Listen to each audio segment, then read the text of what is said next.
Good evening, everyone, and thank you very much for coming to a Dorset Humanist event this evening. It's lovely to see you. Now, as you know, most of you know, one of the most important humanist values is rationality and a scientific approach to our human existence. Humanists are in the forefront of the battle against tidal waves of nonsense, superstition, and pseudo-scientific claptrap. Agreed?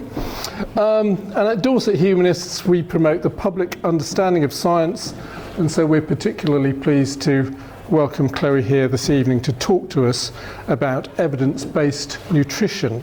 But nutrition is not just about vitamins and minerals and scientific stuff like that. It's also about food and the importance of eating together. Now, some of you will know that when Christians get together, they often have a meal. They eat the flesh and they drink the blood of their God. Now, we don't have any strange rituals like that here at Dorset Humanists. We do occasionally have a feast day. We do actually have one major feast day for Charles Darwin in February, so I hope you'll all come to that in February. But you can also join us for a drink and a packet of crisps in the bar later on. So we do eat together and socialise together. Now, on the subject of food, some people, as you know, struggle to buy food, which is why we're supporting a local food bank in our annual appeal. So everything you put in the collection bowl tonight, you may have already done so, you may want to put a little bit more in if you can, will go to our annual appeal. The proceeds go to Hope for Food, which is a local food bank, and also to humanist schools in Uganda. And I do know that they often struggle to get food or to afford food for their students, particularly when we had this sort of grain crisis as a result of the Ukraine war last year. They were really struggling to afford food. So anything that you can give tonight will go to feed people either locally or students in Uganda. Okay, our emergency exits are there. The toilets are in the corridor. Please turn off your mobile phone. And if you do not want to appear in any photographs or videos, do please let us know and we'll make sure that you don't appear on any of those. We're not using microphones, so if you think you might have any difficulty hearing, we've got plenty of seats near the front, near to Chloe, and so do please sit there if you think you might be able to hear more easily. We'll aim to wrap up as usual about 9:15 tonight, but do join us in the bar if you would like to. Don't be frightened if you're a newcomer. We try not to be too cliquey in the bar. Just barge in and say hello. Okay, well, our speaker this evening is Dr. Chloe Casey. Chloe is a lecturer in nutrition and behaviour at Bournemouth University. Her research focuses on the interplay between nutrition and mental health. She's a Registered Associate Nutritionist and a graduate member of the British Psychological Society. A fantastic combination. So please give Chloe a big welcome.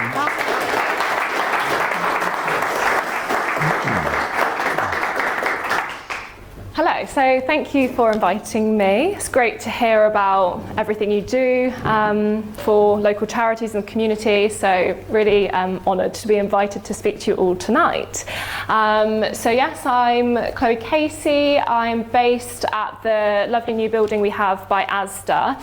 That's the Faculty of Health and Social Sciences. We're based there. I'm from the Department of Rehabilitation and Sports Sciences, but obviously I'm a nutritionist. I teach on our nutrition courses at BU. We have our undergraduate course, and then we have our master's course, which is nutrition and behaviour. So, who am I? So I have a background in psychology, and it was after my studies in psychology I really became passionate about nutrition, and they actually mix really, really nicely as topics. So I went on to study my master's at Bournemouth University, nutrition and behaviour, learning more about this interplay between our psychological outcomes and the food that we eat, and this bi-directional effect that nutrition and mental health have together. So At our university, we are lucky enough to be, as lecturers and academics, we have our education side where we teach our students. About 80% of our contract is for education, so teaching on our undergraduate and postgraduate courses. But the other 20% of our time we have to designate to research. So we have our chosen research areas and we're allowed to sort of pursue those interests in that other sort of part of our contract, which is sort of fantastic. So it's quite unusual as a contract that we have that. So at BU we call it our fusion model. So we have our education side, which is really our bread and butter. Obviously the students are super important to us. When they come to university, we do a lot to sort of look after them, sort of pastoral care, support their well-being while they're there, and deliver fantastic education. But what's really important to us is that we have that element of our contract that is for research. And as I mentioned, that is quite a kind of rare contract. In some universities, you'll either have a teaching contract or you might have a research contract, which tend to be short-term, fixed-term contracts. So we're lucky enough to have that stability in our jobs, to have permanent contracts, but allow us to do both. So just a bit of an upsell about what BU do. So the research side, as I said, means we have time to pursue our own research interests. And usually that is, especially with health and social sciences, involved with our local sort of healthcare. So obviously we've got Bournemouth Hospital, Poole Hospital we collaborate with, and we tend to be, doing research that really benefits practice, benefits the local community and benefits our local healthcare systems.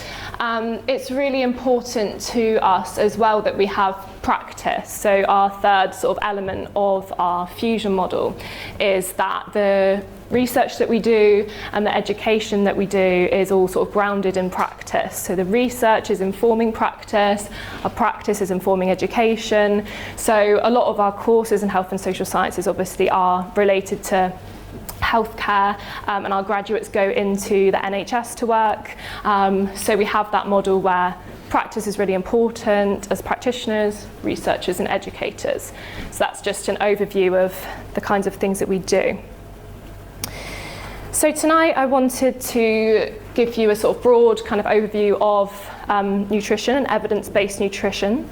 So firstly, to understand what I mean by evidence-based nutrition, we're going to look at which healthy diets are evidence-based and how you can take some tips to adopt a healthier diet that is affordable and sustainable. So two really important aspects is affordability, especially in the cost of living crisis.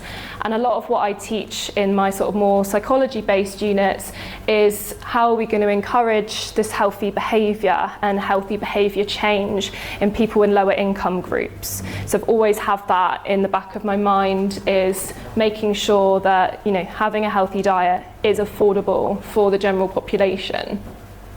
And obviously the growing concerns about sustainability. So a diet that is recommended must also be sustainable for us and our health, but also our planetary health. So I'll have a talk about later things to make sure we can have the most sustainable diet possible. So firstly, what is evidence-based nutrition? So evidence-based practice is simply the idea that everything we practice is underpinned by scientific research evidence. So it's adopting an approach to healthcare and whatever element that might be, so in nutrition, but also in occupational therapy, physiotherapy, whatever sort of realm of healthcare is underpinned by the best available current research evidence. So you might think, as obviously health conscious people, you're here to hear about nutrition, so you obviously care about health and well-being.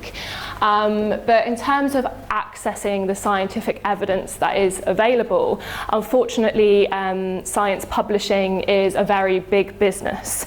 So universities pay an awfully lot of money for us as academics and for our students to be able to access all of this research evidence. And it is not a cheap thing to do.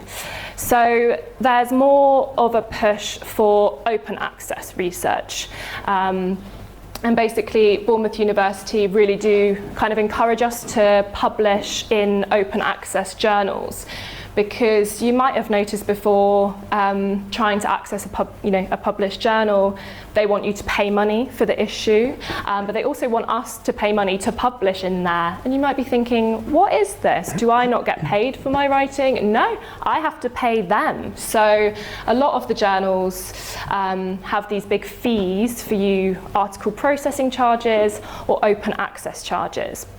But luckily the university pay for open access agreements with certain journals, and it just means that our research can then be available to any one of you, any member of the public or any practitioner working in healthcare to access that research. So that's the logo you will see if you see any scientific journal that is available for anyone to access. And it's a very important model because it means that researchers perhaps working in developed countries and universities that don't have as much of financial support to pay for access, it means that our research is reaching those researchers so they can understand our findings, build upon our findings, and use that within their own research. It's good for me individually if I publish in open access, because it means more people will see my work and hear about me. But as I say, for practitioners working in healthcare, they can access and apply your findings. You've got more of a potential for your research to influence policy. So for government officials perhaps to access those papers. And most importantly to me, the public. So we should be writing in a way that the public understand. And then if the public have this open access information, then they can read the scientific evidence. So it's a win-win situation. So BU are really passionate about making sure we publish as academics in these open access journals. But in terms of the best evidence, as I said, our practice should be underpinned by the best available research evidence. So what is that? So at the bottom of the pyramid is the sort of weaker evidence would be case studies. So studies that have been done on one or a very small amount of people.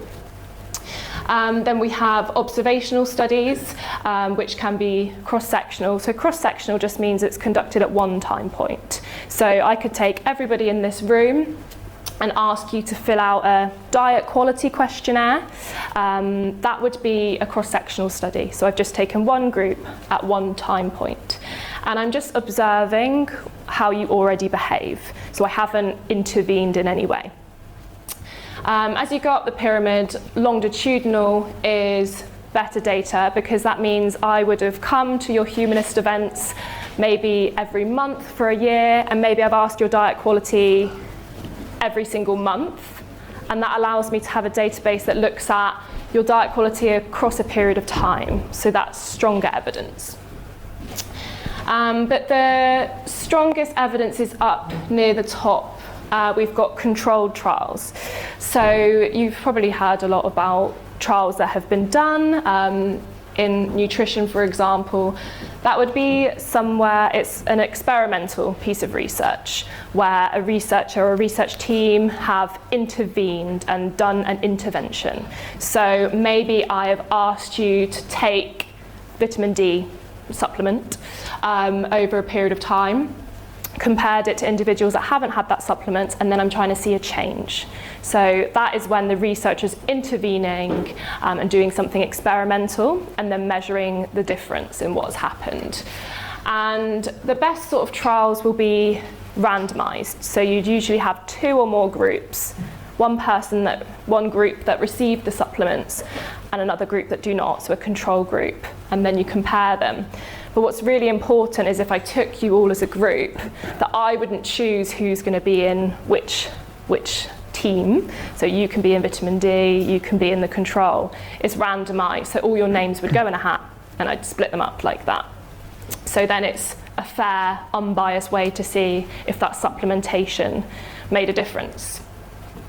And also they should be, when they're the highest quality, blinded, so I wouldn't know which one of you was taking the vitamin D and which one wasn't, because that could bias my perception of the results as well. So in the best quality trials, I would be blinded, so I don't know who's in each group. You would also be blinded, so you wouldn't know if you were receiving vitamin D or a Tic Tac maybe that I was giving you as a control. So researcher doesn't know, participants doesn't know, and that's where you're trying to reduce the potential for bias in that experiment. But the absolute top of my pyramid of evidence there is something called systematic reviews or meta-analysis. And that process is basically a very long process where you would, using all the available evidence that's published in the scientific journals, you would do a review of all of the controlled trials you could find that have given someone vitamin D and seen what's happened. So you take all of those studies that have already been done and you mix them all together. In a meta-analysis, you'll put all their findings together and reanalyze them. But a systematic review, you'll just describe that whole group of studies. So you've gone from having just one trial to potentially having 10, 20 trials that you've come together, and that's the strongest form of evidence we can kind of possibly have. So you're bringing together all that available evidence in one paper and then disseminating those findings. So that's what we call the best quality evidence, and that's our sort of gold standard evidence.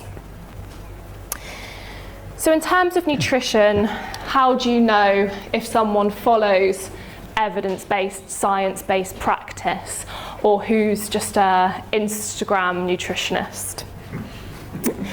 So we have a body which I'm a member of called the Association for Nutrition. Has anyone heard of the Association for Nutrition before? No. So it's a relatively new movement, if you like, really trying to have this sort of regulatory body that kind of protects the nutritionist title. So unlike physiotherapists or nurses or occupational therapists or other healthcare professionals, they would come under HCPC, which is the healthcare professional, what was it? Healthcare professional, you know, Sharon. The HCPC? Yeah. Healthcare Professional Centre? Healthcare Professional Centre. So those professions are protected by HCPC, and the NHS have only HCPC accredited nurses, physiotherapists, dietitians. So they have that regulatory body. So unfortunately for us, nutritionist is not a protected title. So I call myself a nutritionist, but so could someone who is a personal trainer that's interested in nutrition. So for you as the population looking for nutrition advice, some people do fall into the trap of taking advice from someone who hasn't had the training. So that is a sort of problem that the Association for Nutrition are trying to support with. So we have a register and we pay yearly to be a part of it. So here's my registration document for this year. So if someone's been practicing for less than 3 years, they'll usually be a Registered Associate Nutritionist. And I'm in the process of doing my application to then be a Registered Nutritionist, which, once you've had 3 years in practice, then you can apply for that. So I really need to fill that in and do that. So people can apply for registration if they have done a BSc, so an undergraduate course, or a postgraduate course that is accredited by the Association for Nutrition. So it's a really important hallmark for anyone looking at doing a nutrition degree that it has that sort of approval. And the Association for Nutrition have a really long list of competencies that we must follow and adhere to as nutritionists, and a really important thing called our sort of code of practice. I'll talk to you more about that. So our code of practice or scope of practice. So registrants must prioritise public benefit over their sort of own financial benefit, for example. So you won't find a Association for Nutritionist on Instagram doing ads for some sort of supplement that isn't evidence-based. If they did that, they would be investigated and they would be struck off the register. So it's all about public benefit, not own personal benefit. They must practice safely and effectively. Really important, working within their own limits. So obviously my background is more psychology, behaviour change and nutrition. That is, looking at the interplay between psychology and nutrition. I look at things like socioeconomic status and the effect that has on nutrition and health. I am not a sports nutritionist. So if someone came to me with a pile of money and said, teach me about what supplements I should be taking to be an amazing sports person, that's not in my limit. I wouldn't work with that individual and I would refer them to someone with that expertise. So that's a really important thing. Being honest and trustworthy, promoting professionalism, which is what I'm doing to you all now, telling you about our register. Respect and maintain confidentiality, speaking up about concerns and communicating appropriately. So it's just one of the many sort of codes that we practice by. So really important that we are balanced, objective, and fair. So in reporting the research evidence and the quality of data, we will always take into account those things I was talking about, like bias and quality of evidence. So that really underpins everything we do and everything we teach. And we also show objectivity in assessing the evidence. We don't mislead others about health claims. We're very much evidence-based and will tell you about the science and the potential biases or limitations in those findings that we have. But this is the one I really want to highlight with you, is the scope of practice element. So, as I mentioned, knowing your own limits of your skills and knowledge. But what's really important for nutritionists is we are not dietitians. So I am not able to work in the NHS as a dietitian. And in this country, if you have an illness, a diagnosed illness, a chronic illness, then a nutritionist wouldn't be working with you. You would need a dietitian under managing your care. So as a nutritionist, I am not able to imply or claim that I could diagnose medical conditions or lead on their treatment or management. So that doesn't mean that some of our nutritionists don't go on to work in the NHS. Some of them do, but they would be working as part of multidisciplinary teams, perhaps in eating disorders or in weight management or the management of type 2 diabetes. But we are not the individuals that be working in the hospital with the patients directly. That would be a dietitian. So there's a real difference, and that's very, very important. So that's just an important distinction. But in terms of how you as members of the public, if you did want the support of a nutritionist, then on the Association for Nutrition website, you can search the register of all registered nutritionists in this country. So for example, if you want one-to-one dietary support and advice on a particular sports and activity, for example, as I say, I'm not a sports nutritionist, but there'll be a big list of individuals that have that speciality that you could work with. So you can have a look at that website if you are interested. That's not to say there aren't other professional bodies. Obviously, as I mentioned, we're not dietitians, but if you are a dietitian in the UK, often you belong to the Association of UK Dietitians. Some people are dietitians and nutritionists, so they've done dietetics and then they've gone on to study nutrition as well, so they might have both strings to their bow. There's the British Association for Nutrition and Lifestyle Medicine as well, so BANT, that's another professional body. So what you're looking at if you're trying to look for someone that maybe giving nutrition advice, have a look at which professional bodies they belong to and their qualifications. There's a Federation for Nutritional Therapy Practitioners, and there's also the Sports and Exercise Nutrition Register as well. So you might see individuals have opted not to be a part of the Association for Nutrition, but they might be a member of some of these other professional bodies. There's also the Nutrition Society, which is different. It's not a registered body, but it is a society that nutritionists can be part of. So these are the sorts of things you're looking for, but most commonly it's the Association for Nutrition. So next time you're having a look Instagram or Facebook or whatever it is, and you're a bit concerned about, someone's credentials, you'll be able to look up, who they belong to and what their background is, hopefully with more confidence.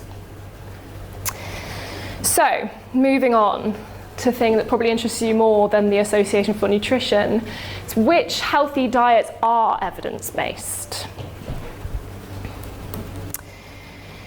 So, as I mentioned, these evidence-based diets are dietary patterns, so whole dietary patterns that are supported by scientific research data. And this rigorous research data that underpins these dietary patterns helps us distinguish between what's a dietary myth and what is, really, really underpinned by scientific evidence for you to be able to make informed food choices.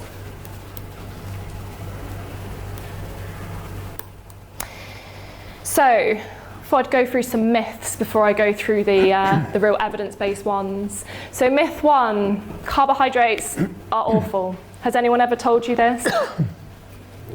Carbs are bad, no carbs before marbs, that kind of rhetoric.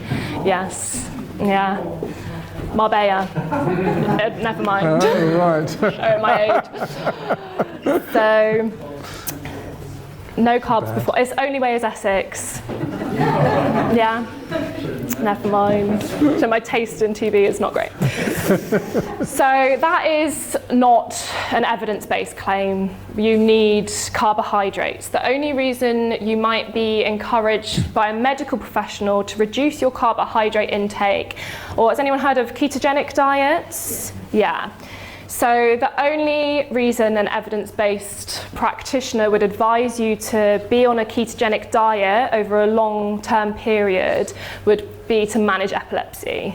Otherwise, for the general population, carbs are great. Carbs are a very, very vital energy source for your body. Carbohydrates can be categorized according to how quickly they raise the glucose, the sugar level in your blood. So some are sort of, really spike that blood sugar. Some are slower release. And lots of carbohydrates have tons of fiber in, which is obviously fantastically good for you. So that's just one myth. And I'll go on to the categorization of carbs a little later. Myth 2, you should do a detox. Has anyone ever told you to do a detox? Have a little detox. Juicing? Juice diets? Yeah, no professional should really be telling you to detox. Your body detoxes naturally, and most of these detox diet products or juice diets and that kind of thing, they lack scientific support and can be very harmful. If you're having a balanced diet and you're hydrated, you are detoxing yourself, so you don't need to have a detox per se. You might hear a lot about sort of intermittent fasting and that kind of thing, and there is some evidence that some intermittent fasting can be sort of good for you. There's actually kind of limited evidence that it might be beneficial to some gut bacteria, but you do fast overnight. So, you could slightly extend that if you wanted to, but you definitely don't need long periods without food or just having juice and that kind of celery juice. You don't need to be doing that. And actually, in terms of weight loss, if you were going to do these sort of diets that encourage this restriction in your calorie intake, there's a lot of evidence that actually the depriving yourself from that hedonic pleasure of food and the foods you enjoy actually might cause you to overeat more in the long term and possibly gain more weight than you lost. So, you know. Myth 3, gluten is bad for you. Has anyone had any advice about gluten being bad for them particularly? I am celiac, so yeah. Then yes, gluten is bad for you. So gluten is bad for you because you have celiac disease. Yeah. Some people have gluten sensitivity as well, but for most individuals, gluten-containing grains are really safe, really nutritious, and often have lots of fibre as well. So there's really no need, unless you do think you might have sensitivity to gluten, then you would need to speak to your GP and maybe have some allergy testing. Otherwise, please eat all the gluten you would like to eat. So, diets that are evidence-based. So I've made a list, there might be more, but I've made a list of the main diets that are evidence-based to be healthy diets with health benefits for the general population. So people without illnesses such as epilepsy, where a ketogenic diet could be used in their treatment. So the Mediterranean diet, has anyone heard of that as a dietary pattern? Yeah.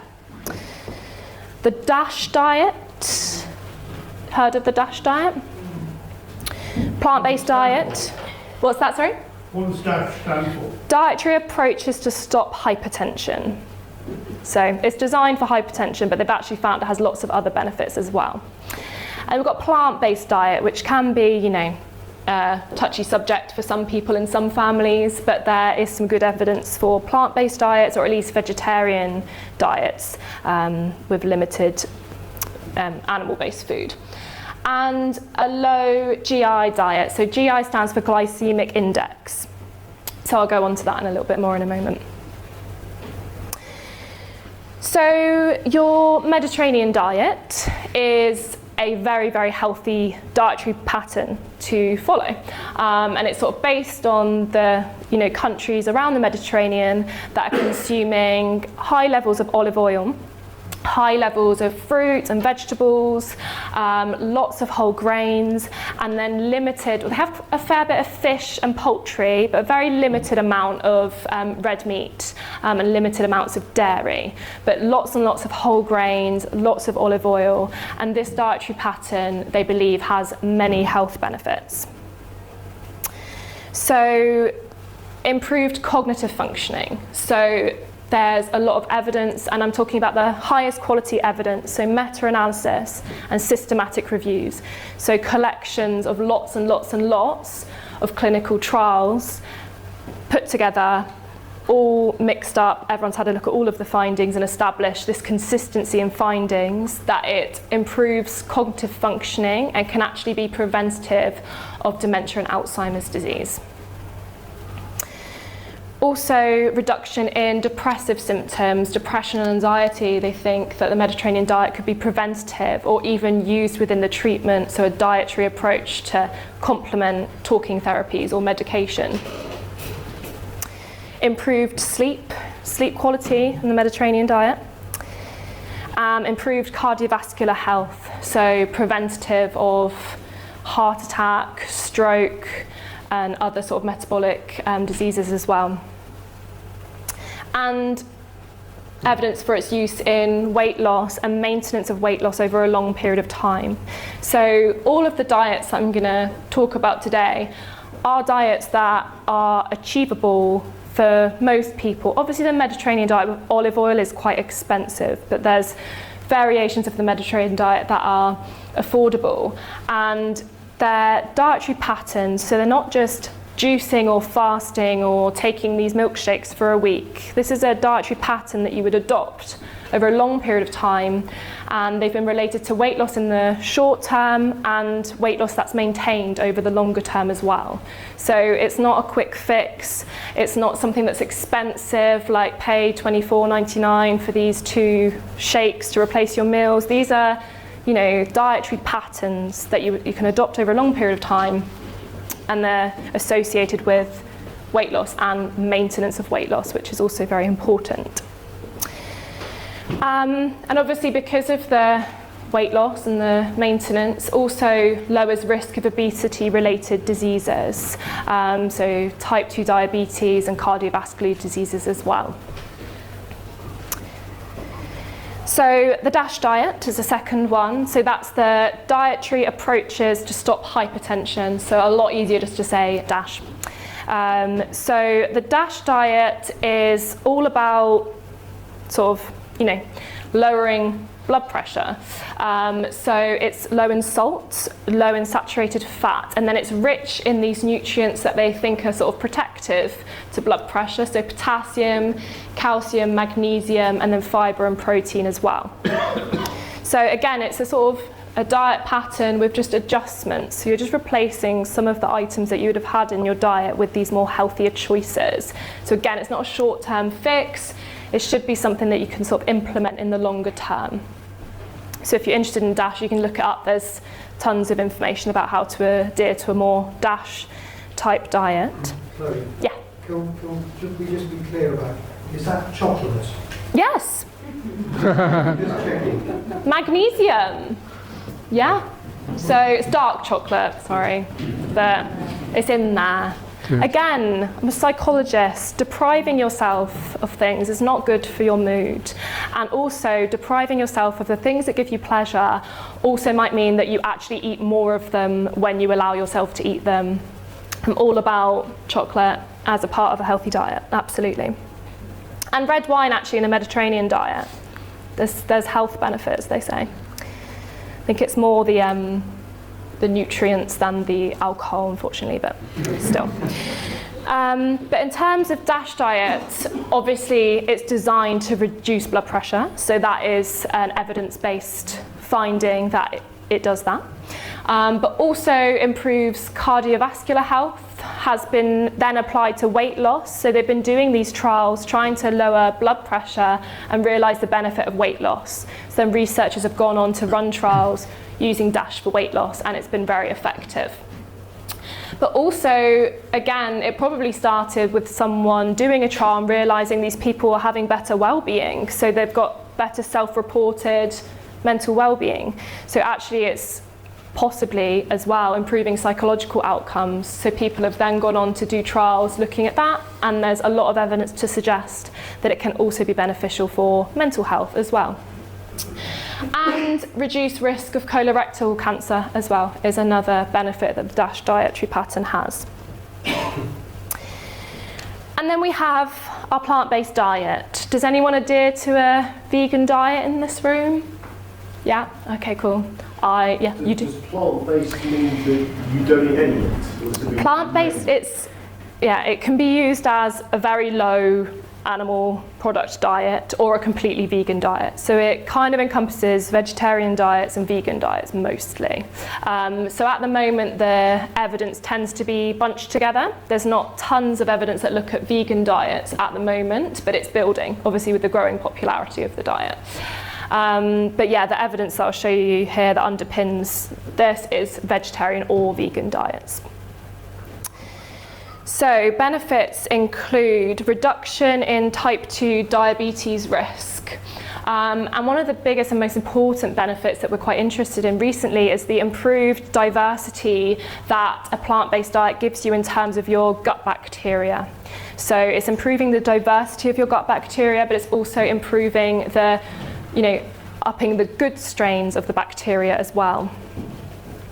Improved cardiovascular health, reductions in blood pressure, and there's reduced all-cause mortality and overall risk of cancer as well. So there's a lot of benefits, and the evidence I've pulled together here include vegetarian and vegan diets. So yeah, there's a growing body of evidence to suggest it's a very healthy dietary pattern to follow.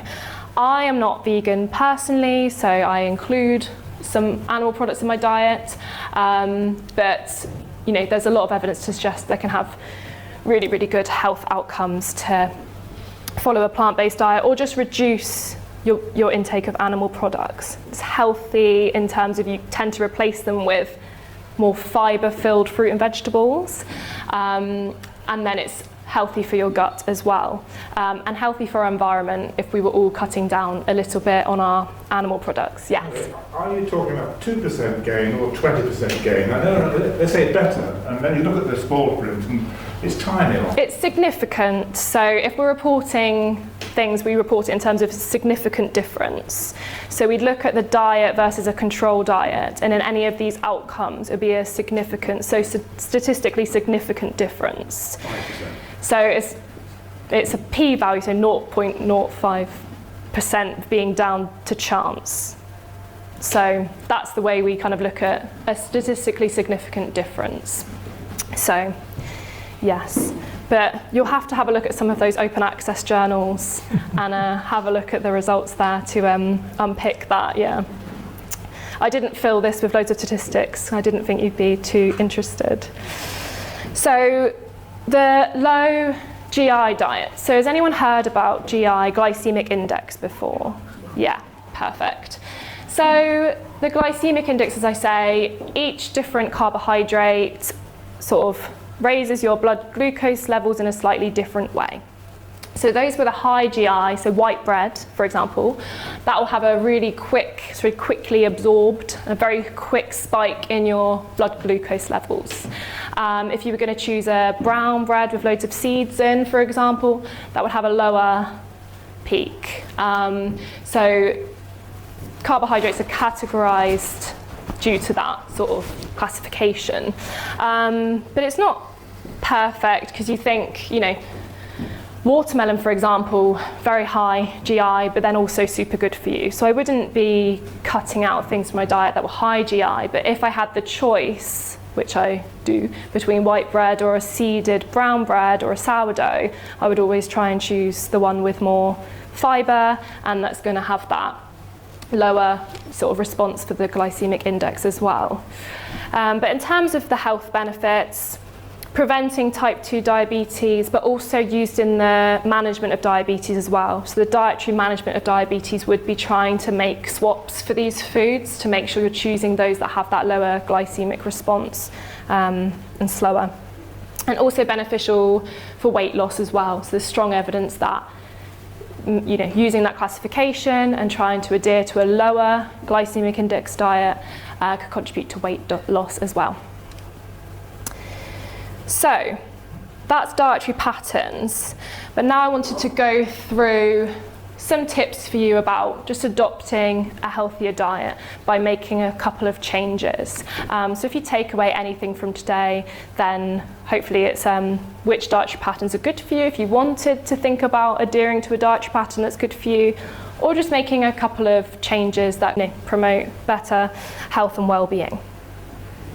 And again, anything I suggest should be affordable and sustainable, and that's sort of at the heart of everything we do. So in terms of what a sustainable diet is, we know the reduction of animal-based products, trying to reduce packaging as much as possible is good ways to be more sustainable. Refilling our water bottles with water and just drinking water, that's a really sustainable choice versus choosing a packaged can of Coke or something similar.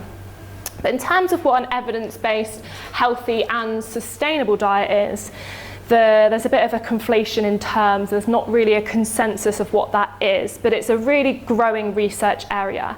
How are we going to sustain our current eating patterns for our planetary health is a really big concern for us.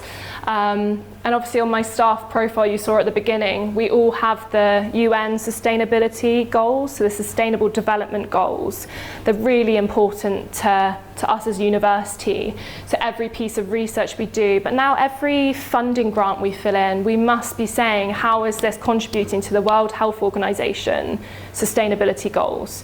So it's very, very important in all areas of research, but in nutrition it's particularly important because of the amount of damage our food system does currently do to our planet, and we need policy level change to prevent, worse damage being done.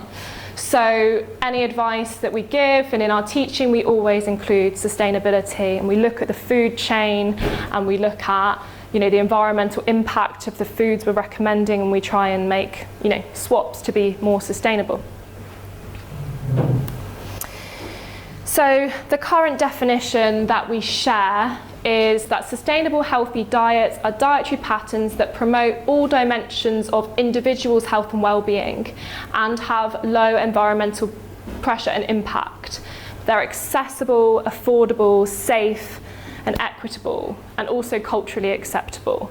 So it's not just about our planet, because often these swaps that are good for our planet are also the swaps that are good for our health. So it kind of makes sense, and it's a real win-win. But it's also the accessibility and the affordability that's really important. So it feeds into looking at our whole food chain, and in different places in the planet, how is our food chain affecting accessibility to crops in other areas. So it's looking at people living across the world and making sure everyone has access to food, because the world is getting drier and it's getting more difficult for some areas in the world to keep farming those crops. So changes we can make to help everyone across the world. So hopefully you'll recognise this as our Eat Well guide, and this is our UK centric kind of plate that we have had created, which is said to represent a healthy diet for a UK population. More recently, they have created ones that are more culturally appropriate, which is fantastic. So there'll be a sort of UK Eat Well guide plate, but for a Polish person, or from someone from another ethnic background, which is fantastic. So we have tailored that now, which is great, because people in different parts of the world, they'll eat different types of dairy products, or they'll eat different types of carbohydrates or fruits and vegetables habitually. So thankfully our sort of government have adapted those to make it easier from people from all ethnic backgrounds to adhere to. So that's our current Eat Well plate. So you'll notice, unfortunately, my friend chocolate sits outside of the plate. I don't know why it's not in the plate. So it's not a part of our recommended plate. So that's eat less, often and in small amounts. But yeah, it's a lot of carbohydrates, obviously, because carbohydrates, they're good. They're a good part of our balanced diet. And lots of fruits and vegetables as well, which are also carbohydrates, but still. And dairy product. And then your meat and fish and plant-based products that could replace those proteins are there in their amounts as well. Just trying to see the red wine on there. Where is it? Got water, there's no wine. That's on your side, on the side of the plate as well, unfortunately. So Lancet are a huge journal that I would probably never get published in. But anyway, the Lancet have created, so they've got this planetary health diet. So it's a really big movement towards a more sustainable plate. And this is what they suggest it looks like. So this is the planetary health diet, and I've linked it there. So you'll see the difference there. There's a lot more fruits and veg. So that's making up a lot more of the plate. And you'll see, unlike the Eat Well guide, who have placed their plant-based proteins and their animal-based proteins together, they've separated them so that as a smaller, they're not saying you all have to go vegan, don't panic. You can still have your Christmas turkey or whatever it is as part of your healthy diet, but it's a lot of a smaller sliver of your plate there. And then you've got your plant-sourced proteins there as a replacement for that. So that's, Sorry, yeah. Could you just read them out? Oh, sorry. Yes. That's whole grains there. That's starchy vegetables, so potatoes and the like. Dairy foods, animal source protein. The plant source protein is the green one. That's your unsaturated plant oils and your added sugars. They've got back on the plate though, your chocolate's back on the plate. So maybe we do like this diet after all. So your added sugar, your free sugar, is that small slither of chocolate. So this is what they propose. So their goal, again, is to make this diet that is going to support the longevity of our planet and the people within it. So that's interesting if you want to go and read more about their work, which is very much based on the most latest research findings as well. But in terms of my top tips, adding more fibre. So Tim Spector, anyone read any of his stuff? Yeah, so very big researcher, publishing in all those fancy journals I'll probably never get to publish in. But he has done a very large project with America and England, the Gut Health Project. And they are now suggesting, so as well as our sort of 5 a day recommendation, which probably doesn't go quite far enough, Tim and his pals are saying we need to have 30 different plant-based foods a week. Do you think that sounds like a lot? No? No. So in terms of diversity, so that's not 30 apples, that's 30 different things that are plant-based in a week. Our vegan friend here probably doesn't struggle to meet that recommendation, but a lot of people in the UK are not meeting their daily fibre requirements by a long way. So it is a real concern, the fibre intake of our population and the impacts this has on health. So you'll be glad to hear the 30 plant-based foods includes spices and herbs. So that's a little bit easier. So we've got, little spice, little herb, nuts and seeds as well. So if you're thinking about your breakfast porridge, maybe it's your breakfast cereal, can you be adding seeds or nuts on top of that? And what I love about nutrition and the study of nutrition is most people evidence-based will never be telling you to really restrict. I'm all about what can you add to make it healthier for you.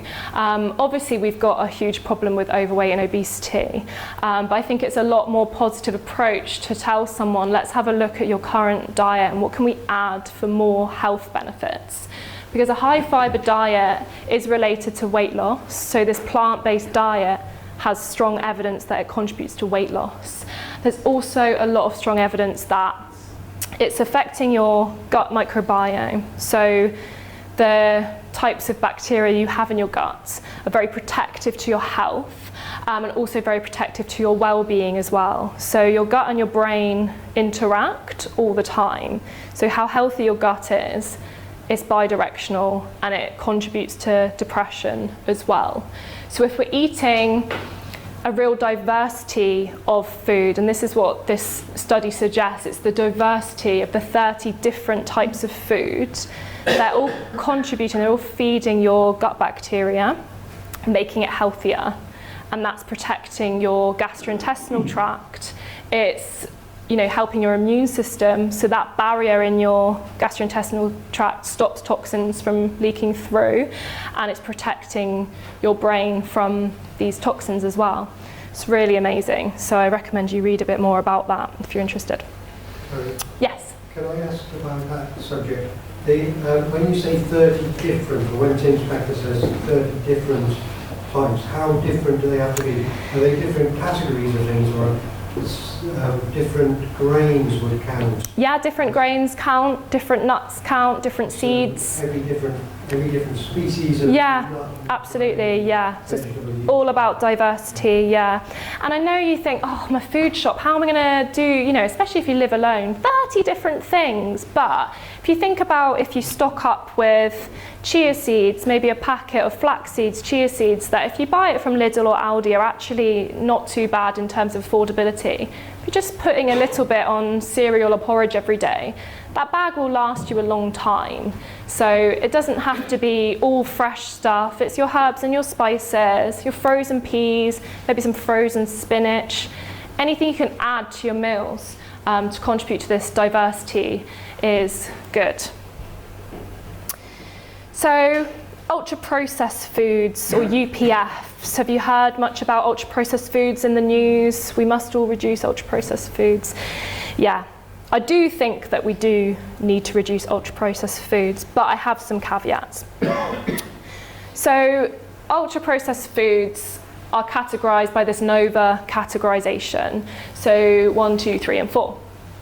So group 1, unprocessed or minimally processed foods, so your fruits and your veg. So if they're frozen, they're minimally processed. You've done something to them, but they're still mostly unprocessed.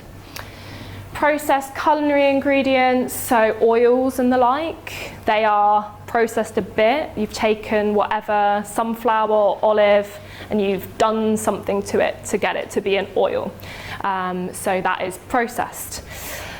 And then we have group 3, processed foods. So that includes sort of flours, so freshly baked bread sits in the processed foods category. But unfortunately, all of your sort of shop-bought bread, your Hovis bread, even if it's the one with loads of whole grains and seeds and you're thinking, yay, so much fibre, that sits under the ultra-processed food category. So there you see why I have a little bit of a problem with this categorisation, because it puts things like our friend almond milk, which is a great part of a balanced diet. It's on that sustainable plate as a plant-based milk, protein, great things. It's number 4, it's ultra-processed. So we should be reducing ultra-processed foods like sugar-sweetened beverages like Coca-Cola and our chocolate and our sweets. But really, personally, how useful this system is in terms of for a consumer, I wouldn't want you all to stop buying the Hovis really good brown seeded bread, because it's a really affordable way to feed your family with lots of fibre. So I wouldn't be asking people or recommending that people reduce that. Wouldn't recommend that people reduce their almond milk intake either. But there are a lot of ultra-processed foods and snack foods that contribute a lot to obesity and to a lot of our sugar intake that we could definitely reduce. And that's where that is useful. So it's more the hyper-palatable, high-fat, high-sugar food that we should be trying to reduce, rather than our baked breads, which, unless you're a good sourdough baker, then that's fantastic. Then you're having the group 3 bread, good for you, but it's not, doable for everyone unless they're going to spend their whole weekend baking sourdough, which I'm not going to do. So, but in terms of the need to reduce them, sorry this isn't super clear on here, but this is data from the Food Foundation, and they call it the Broken Plate Report, and it's linked there with the slides. So this shows the proportion of calories that are consumed through ultra-processed foods by older children and adults. And they found that calories from ultra-processed foods across the people that were involved in this study was 56% of their dietary intake. So that is quite a concern when you look at it like that. So yeah, it's a large proportion. But they're accessible, somewhat affordable. It's hard to cook everything from scratch. I don't recommend you just have a raw food diet. So processing is a part of our lives. A lot of our food is processed. But if we can try and reduce some of this ultra-processed stuff, then that's going to have health benefits, especially if we're replacing them with more fruits and vegetables that have all these health benefits. So my next tip is also around gut health, again, prebiotics and probiotics. Does anyone take supplements in terms of probiotics? No, me either, because they're expensive and I forget to take them. So probiotics are very, very good for us. So there's two kind of things that are going on here. We've got prebiotics. So these are nutrients in food that we can't digest ourselves. So they're kind of resistant to our digestion, so they end up in our guts, and they, instead of being absorbed fully, that sort of fibre that we can't absorb sits in our gut and encourages the growth of our gut bacteria. So it's encouraging the growth of those good strains that we want. So the foods that do that include asparagus, onions, leeks and garlic, so things that we commonly eat a lot of, chickpeas, lentils, certain types of mushrooms, and various grains, oats and rye and barley. So they're prebiotics. So they're sort of a catalyst to feeding our gut bacteria. The probiotics, according to the World Health Organization, is live microorganisms that, when administered in adequate amount, confer a host benefit to the host.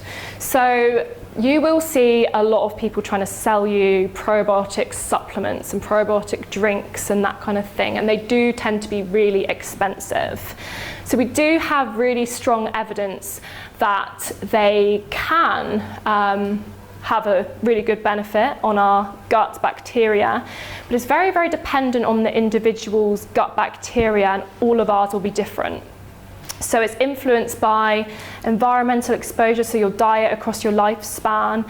It's influenced by antibiotic use. It's influenced by the method of birth, so the way you came into this world. All of those things affect the diversity of your gut bacteria, and mostly how much fibre you eat as well. But in terms of the supplements and drinks that everyone's trying to sell you, we don't actually know consistently, due to how individual the differences are, how much of the live organism is actually making it to your gut alive. It's a really hard thing to look at. So basically researchers, they take poo and they look at it, and they'll look at everyone's poo, but everyone's is so different. And they are doing these trials where they'll get you to take the supplements, and then they'll see if your gut bacteria has improved via your poo, and there is good evidence, but everyone's different. So I wouldn't want to say spend 25 quid on these supplements and we don't know how much of it's getting to your gut alive. Some people report, anecdotally report improvements in their bloating or improvements in mood, but the evidence, it's still quite a relatively new area of research, and we're still learning more and more about it all the time. So if you want to, great. But if you don't, you could just include these foods in your diet and without having to buy expensive supplements. So there's kefir drinks, but they're relatively expensive as well. Kombucha, but also yogurt. Yogurt has got probiotic properties. Those yogurt drinks, so you can buy the branded yogurt drinks as well if you like them. But also sauerkraut, kimchi, and pickles, so those sort of fermented pickles and cabbages, some cheeses, and miso paste as well. So if you cook with miso paste, that's a relatively inexpensive way to do it. You can buy it from probably about £2 for some miso paste, use it in a couple of meals, noodles or some sort of Thai food, or Japanese kind of food. It's a nice base. So you can include these ingredients without having to buy supplements and things. So really, in terms of supplements, unless you have been diagnosed by a medical professional and have been told you're anemic, for example, and could do with some more iron, I really don't recommend that each person needs to be on supplements, only vitamin D in the winter months. Everything else you can achieve through a healthy, balanced diet, unless you've been advised by a health professional that you need to supplement some sort of nutrient. So I think that's the key message. It doesn't have to be expensive. Can you say which cheeses generally? Oh, off the top of my head, there's fermented ones that you can get. But no, I can't. What was that, sorry? Like blue cheeses. Yes, yeah. So I think it's the fermenting that really grows those microorganisms, yeah. But yeah, have a Google. But there's definitely, anyone that can make this health claim right now is making it. So you'll see it on your shelves. These yogurts will be like, gut health, good for your gut, buy me. So it's quite easy for you as a consumer to unpick that. But just keep that in mind. You don't know how much of that is actually going to reach your gut alive. It really depends on our individual absorption, other things that we're eating, our own gut bacteria. So it's up to you whether you think, you want to include more of these foods. But I would say if you like yogurt and you like kombucha, go for it. Eat all the cheese, see what happens. So Sweetened beverages, that is a big problem. It's a huge contributor to obesity and obesity-related diseases. So we call them sugar-sweetened beverages. I always get mocked in the office when I forget I'm talking to people that don't use that terminology. A sugar-sweetened beverage. So it's a huge, huge source of added sugar or free sugar in our diet. It's also contributing a lot of calories to your daily calorie intake, but with no nutritional value for you. So, you know, it's spiking the blood glucose levels, it's contributing to type 2 diabetes development, cardiovascular diseases, and they're not great. And the thing is, in terms of sustainable choices, if we all drink tap water from a reusable bottle, then we're helping the planet as well. So it's got health benefits for you, but also benefits for our planet as well if we reduce the intake of these kind of things. So does wine come under the category of sweetened? No. It probably does. But yeah, I'll go on to wine and yes. So meat consumption as well. As I've mentioned, I'm not a vegan and I do include meat in my diet. But just, you probably all know, and I'm sorry this is quite small up here, but the impact of meat, especially red meat, and its impact on our environment. So if you look at this, at the bottom here is nuts, potatoes, bananas, peas, maize, tomatoes, milk. So all of these things that are part of a healthy diet, and that's really small greenhouse gas emission that the processing and the picking and whatever of those products has. But beef is way up there. So it's just a consideration that also red meats and processed meats, there's strong evidence that they are related to colorectal cancers and other cancers as well. So they have lots of nutrients in and they taste really nice if you like meat, but if you think about how often you're having them, could we cut down, lowering our risk of colorectal cancers, especially the processed meats, so the sausages and the bacon and meat that's been processed, and choosing something from, you know, that has less environmental impact as well. So it's a win for you, but also for the environment. This is quite a fun thing to play around with. So if you want to follow the link, you can have a look at coffee versus brie and what kind of products have a bigger environmental impact. And some do surprise you.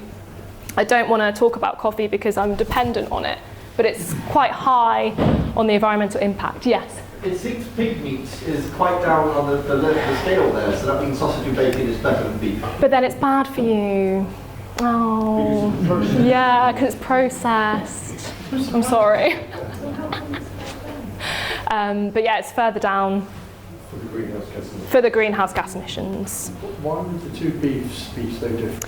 I think the dairy herd beef, I'm not sure if this is right, but I have a friend that runs a dairy farm, I think, because obviously they're used for dairy and then after will be slaughtered, whereas the beef herd are just raised for just the beef and perhaps it killed younger. I'm not sure. That was just a... I don't know whether... I'm not sure. Maybe talk to a farmer if you know any. But in general, it's our red meat that is worse for us and worse for the environment. So if you can reduce it, that will be good for you and good for the planet. Sorry, because you all want to go to the bar in a minute and it's really bad, but I'm sorry. Sorry, I'm just going to be really unpopular now. But I've actually started doing a lot of research with some local services about nutrition and alcohol. So, of the drinking population of the UK, around 8% of daily calories are coming from alcohol. So that's quite a lot. But that's in people that do drink. So this doesn't include people that don't drink, if you see what I mean, because that's zero. But 8% of the people that are drinking, on average, 8% of their daily calories come from alcohol. And the thing is with alcohol, it's not giving you any nutrition. Unless it's red wine, then we have some some nutrients, some polyphenols that potentially they think might have cardiovascular benefits. So if you're going to choose anything, maybe go for a red. But they're empty calories in that sense. So they're adding calories to your daily consumption, but not giving you any nutrients or any fibre or all of those good things. So in that sense, they're bad and they can contribute to weight gain. But there's also a lot of impacts that alcohol have on your gastrointestinal tract as well. So alcohol is not good for your gut bacteria. It's actually bad for the good strains and increases the bad strains of your bacteria in your gut.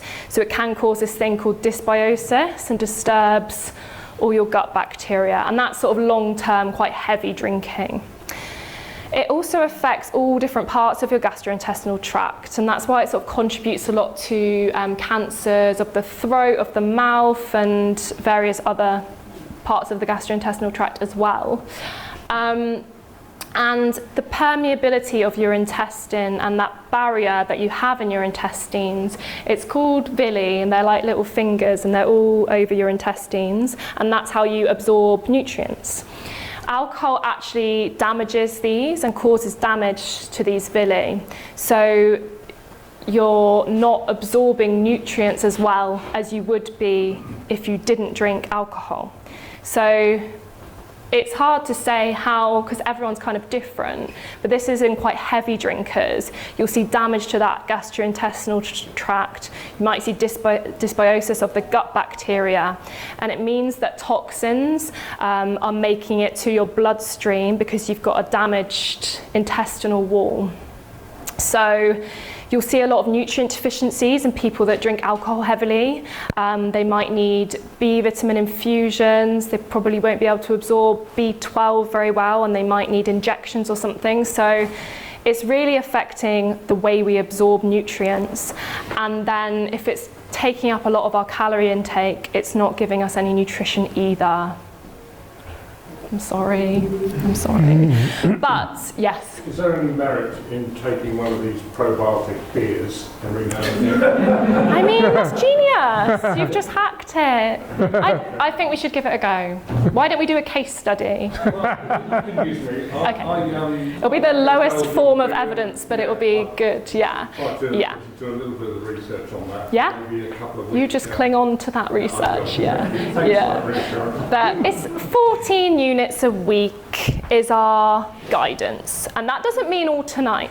It's across the week, spreading it out. Is that 8% then, not 14 units? Or No, how many units is people it? are drinking more than that. Because you've got to say how many units when you say 8%. Yeah, it's hard with units as well though, because we say 14 units, but some people think 14 glasses of wine, but it doesn't, does it? Because that can be 2 units in a glass of wine. So yeah, it's recommended to spread out those 14 units over the week, not drink them all at once, or try and drink less. So I feel like I've left it on the negative note now. But yeah, that was my whistle-stop tour of nutrition, very general. Obviously, if you are looking for one-to-one nutrition advice, do use that Association for Nutrition register, have a look at people in the local area.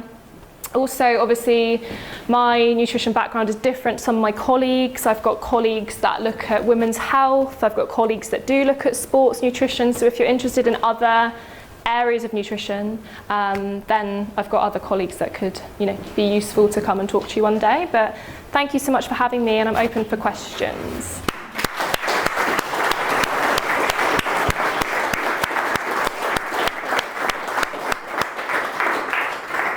Before the talk, I did actually ask Chloe whether she drank wine, and I've already given her a bottle of wine. Do as I say, And, not as I do. So total hypocrisy going on here, yeah. but anyway. But you I won't drink it all at once. No. Okay. Well, I saw Aaron's hand go up. Aaron is our dietary expert. Aaron, tell us how you scored on this tonight here.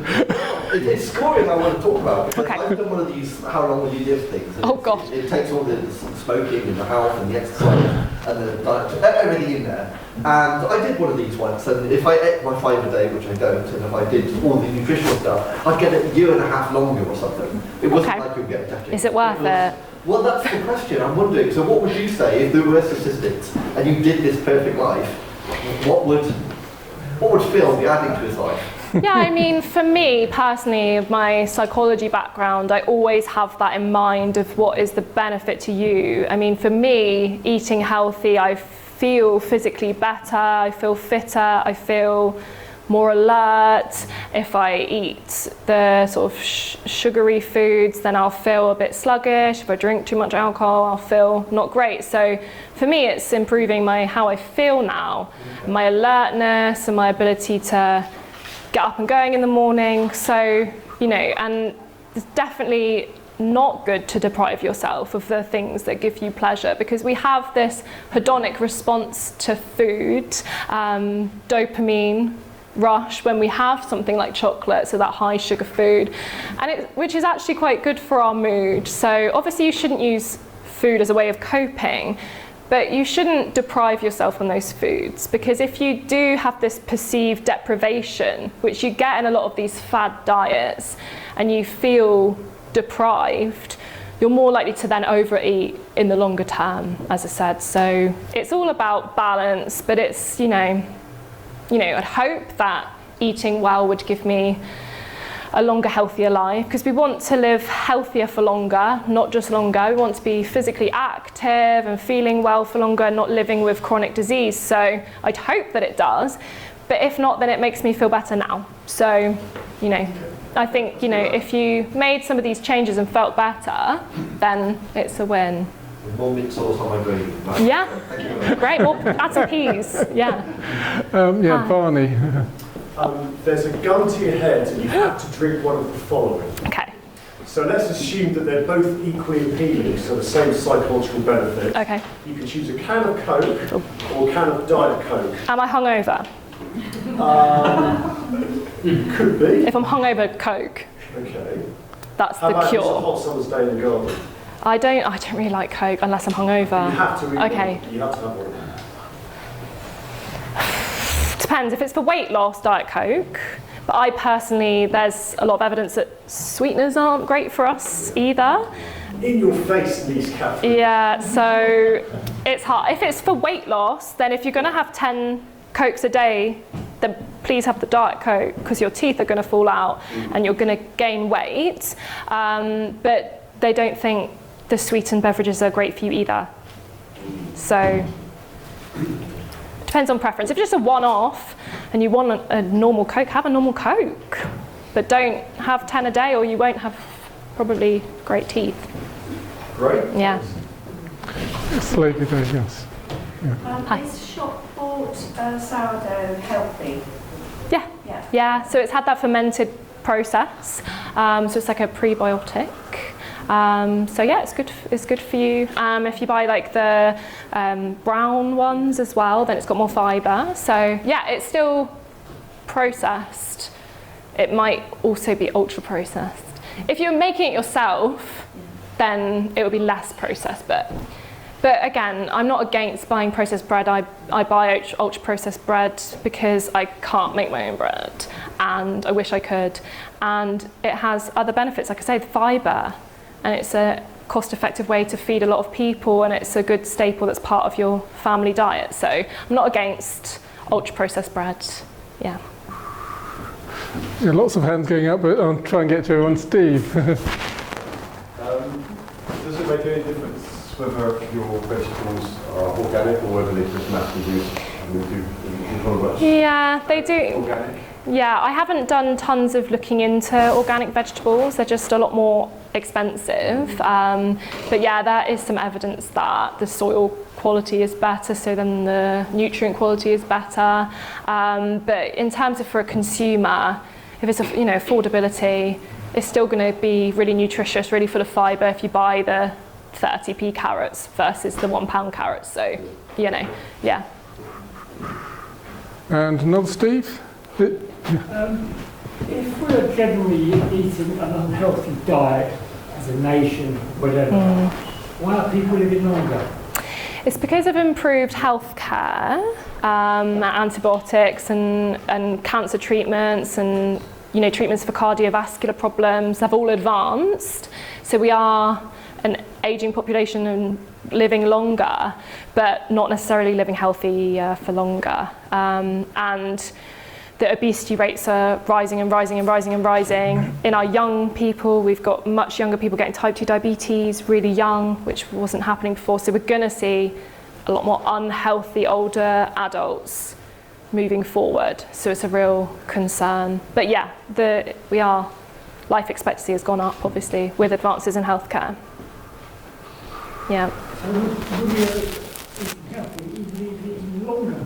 Yes, yeah. So, there's this real move towards preventative medicine. It's going to take a while, but, we could really avoid some of these healthcare costs and these burdens on our healthcare system if we all, as a community, tried to eat better and be more physically active, yeah. Nikki? I have a friend, she's looking after her father, who's actually 90 years old. Oh, cool. He's been very healthy, but recently he's begun to develop dementia. Mm-hmm. And I actually saw a documentary on television. It wasn't a recent one, I think it was 2016, not that long ago. And it was speaking about dementia, and also it mentioned that in Okinawa, Japanese Okinawa, tend to be healthier and not get that, and generally healthier. Yeah. And so they looked at their diet, and they ate a lot of sweet potatoes, Yeah. which are like purple. Yeah. Apparently, this does give them a great deal of benefit.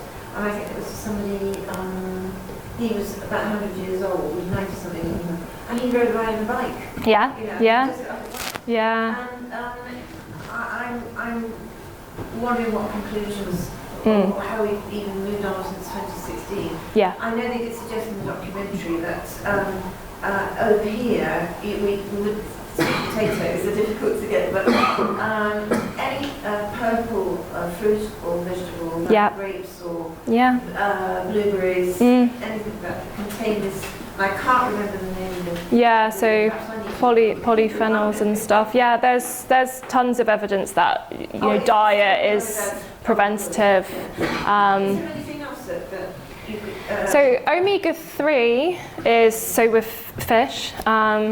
That's supposed to be protective of dementia as well. So it's just, a diet full of healthy foods, including omega-3 and all the sort of nutrients that you need, be preventative of dementia, and alcohol as well is contributes to. No, but yeah, alcohol as well.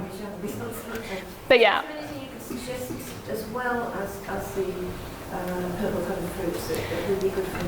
Yeah, there's lots of research out there on diets for dementia. We have a whole research centre that's quite nutrition focused on ageing and dementia. So you'll have to look up Professor Jane Murphy. She does a lot of stuff. But yeah, diet and less alcohol a good diet can be preventative, but obviously there's a lot of reasons why you might develop dementia and it's not avoidable, but we do think a healthier diet might be preventative. Yeah. Yeah, so there's environmental and genetic factors. So. But there are other dietary things that could help him, or do you Yeah, there's tons of evidence if you read up about it. That's lovely. Thank you. Yeah. Thanks, Nikki. Eric's next, and then Graham, and then Roger, and I'm missing people on this side, but anyway. Eric, yeah. What would you recommend in place of the fish and the Mediterranean diet for somebody who doesn't eat seafood at all?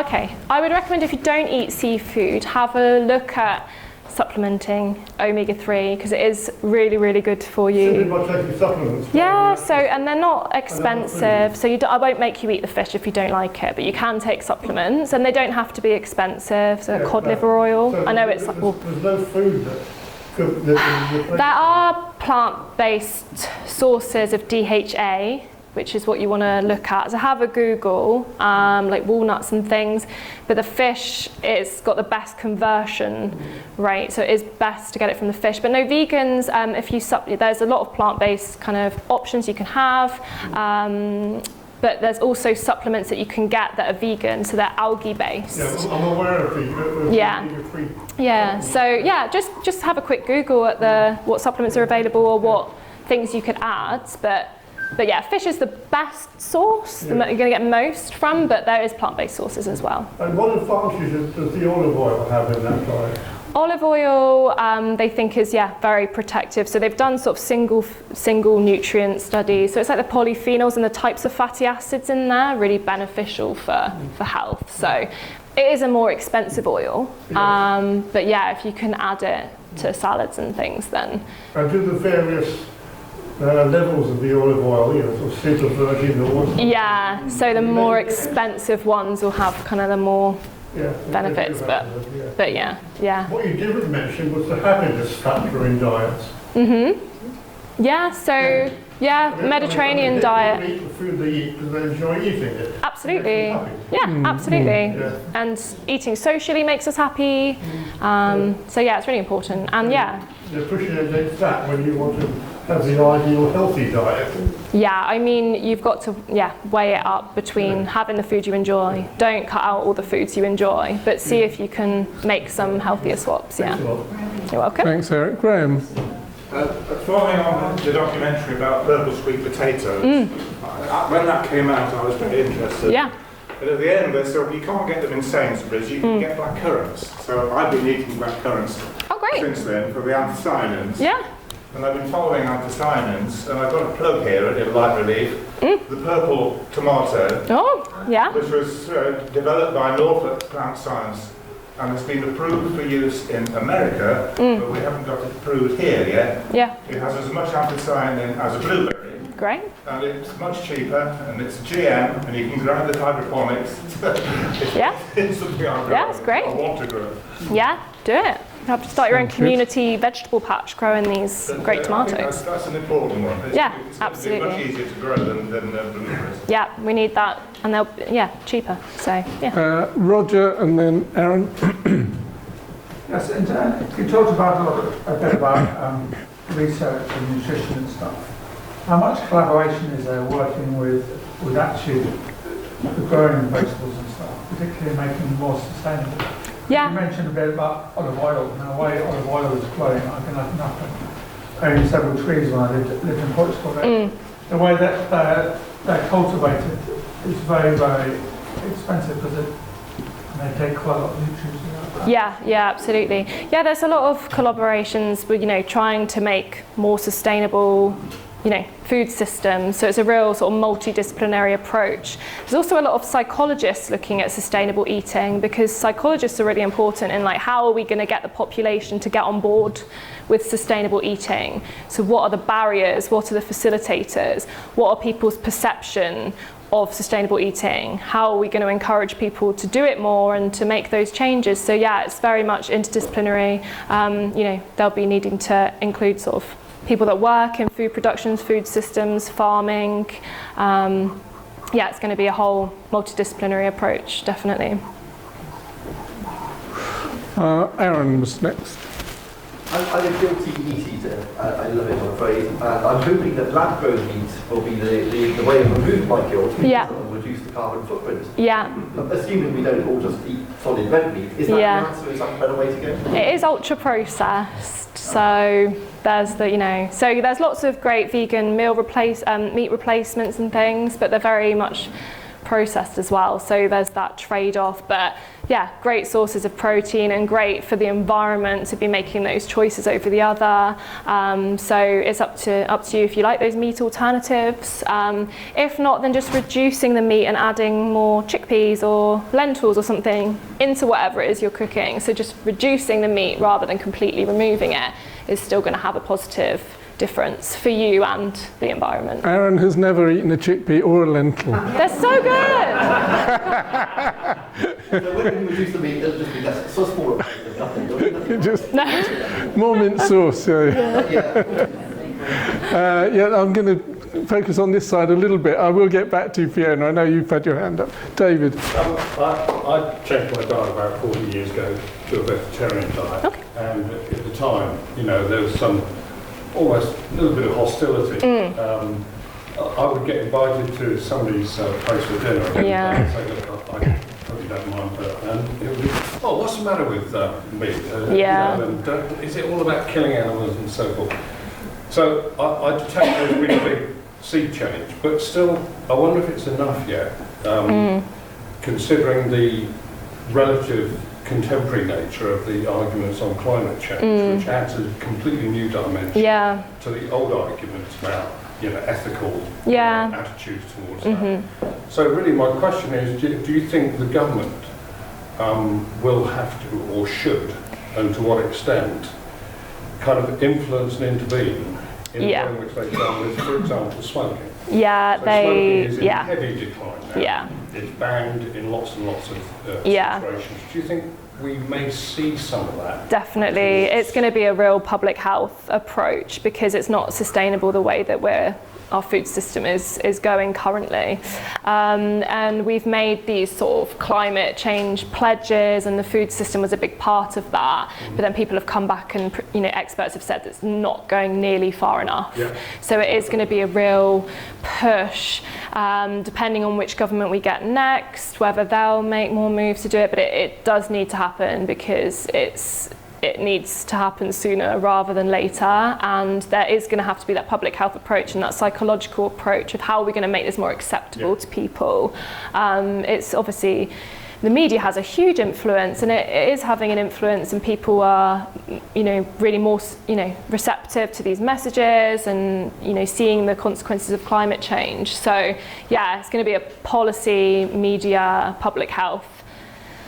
I think it highlights the importance of independent research that people like yourself are doing. So, you know, we hope that our research is influencing policy, and that is the goal, to be able to be contributing to sort of government reports and discussions and things. So, but yeah, it's going to need to move faster. They're going to have to go further than they have done before. Can I just interrupt there on that subject? Do you think precision fermentation to produce meat artificially that is like the real thing, is that likely to be the future, do you think?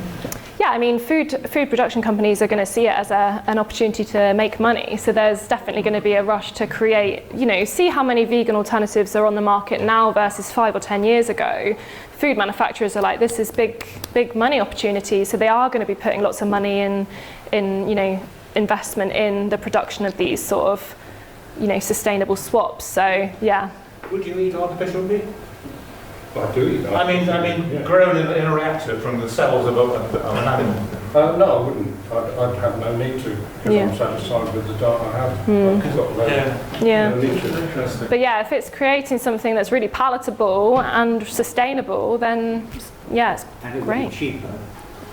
Yeah, I mean, when it gets to volume. Yeah, if it's, you know, cheaper. But you need the demand to be there, so we need to encourage people to want to eat it as well. Still give you cancer though, wouldn't it?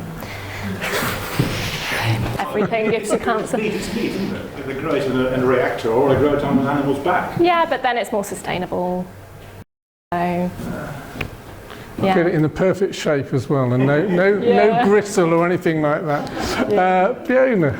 I was doing some research sort of into the keto diet, and a couple of things struck me. One was sort of the big American marketing campaign that focused on cereals because they were cheap and easy to produce, and all the sugar connected with that. One thing that you've got to comment on that, and the other one is all the different types of fats, and some which can be incredibly harmful. Perhaps you could comment on those couple of things.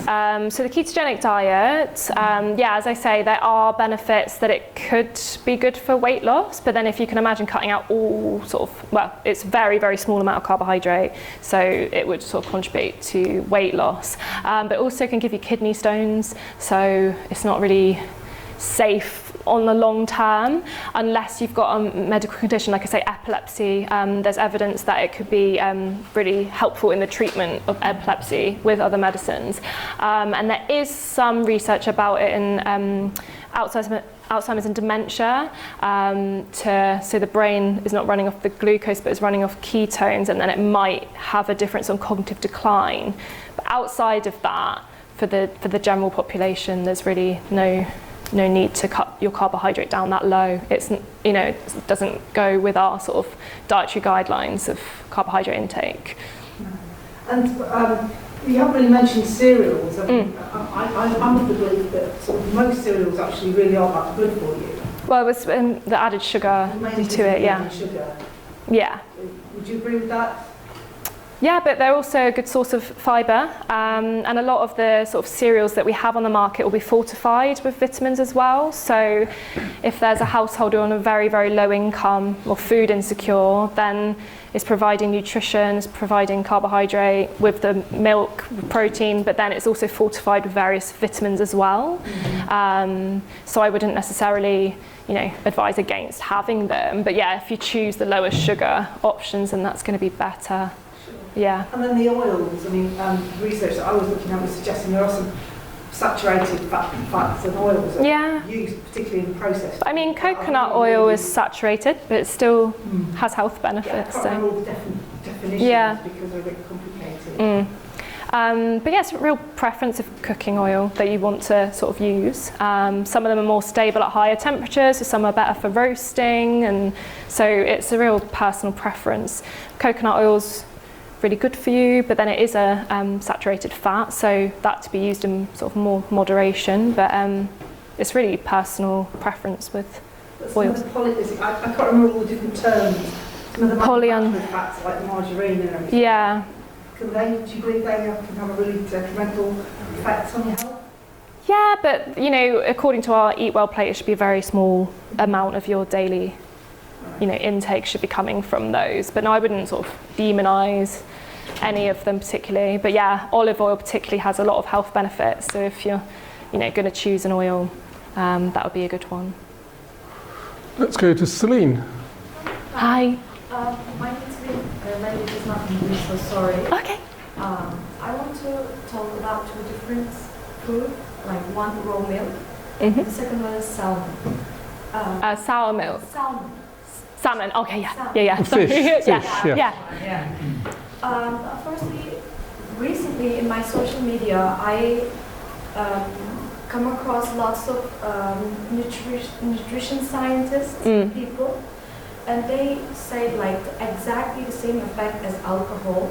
You know, the bad bacteria in your gut. Yeah. That also has the same effect. The raw milk, they say. Do you agree?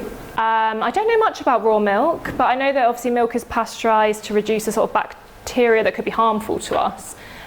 So there's potential of, you know, if you're having raw milk, you know, becoming unwell, potentially getting food poisoning. So that's obviously why we pasteurize the milk, but I don't know much about its effect on the body. No, I'm not sure, sorry. And they're really strict about it, like cut the raw milk, cut the raw milk. Yeah. It's like very bad for your health. Yeah. And secondly, I'm a big fan of sushi. But I'm so scared about the parasites. Yeah. That goes to your brain. You know, sushi and salmon has lots of a big chance of giving your brain parasites. Yeah, I mean, you know, we wouldn't advise sort of people that are pregnant, for example, to have, you know, raw fish and sushi and things because of the risk of food poisoning. I don't know much about the risk to your brain in terms of parasites, but if it's, you know, if the restaurant has got high food hygiene safety rating, you shouldn't really have to worry too much about it. But yeah, I would personally have cooked salmon, but that's because I would worry about the food safety. But if you know the establishment have got a high food safety rating, then I wouldn't be too concerned. I generally buy them from Tesco. Oh, okay. Yeah, I mean, they're very safely manufactured, and I haven't heard that there's, if you follow sort of food safety, there's obviously, if there's outbreaks, then they're reported to public health and then they'd recall products, and that happens very rarely. So it's obviously processed in a safe manner. So not much of a big danger, right? I don't know. I don't think so. No. Thank you. Has anyone not yet asked a question who would like to? Otherwise, I'll go to people who want to go again. Okay, right, Aaron, then, and then I'll come over to this side again. Aaron. Hi. Sandra's working on our Christmas meal coming up. So if she was to advocate replacing the meat and the turkey with crickets and mealyworms and other insects, first of all, would you go along to that? Yeah. Secondly, is that good? Yeah, I mean, crickets are being used a lot more.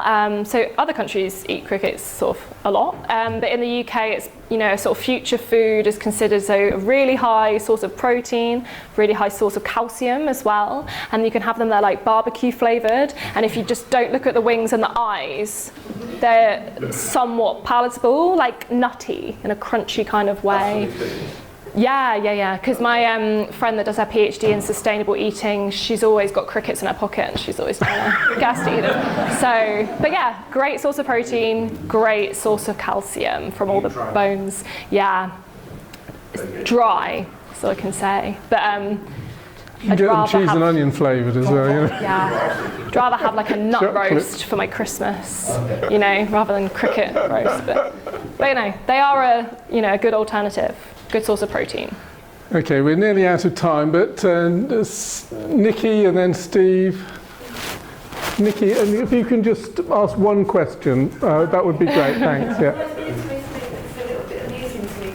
My parents told me before I became about 3 years old, but we had a really big apple tree, Keswick apple tree.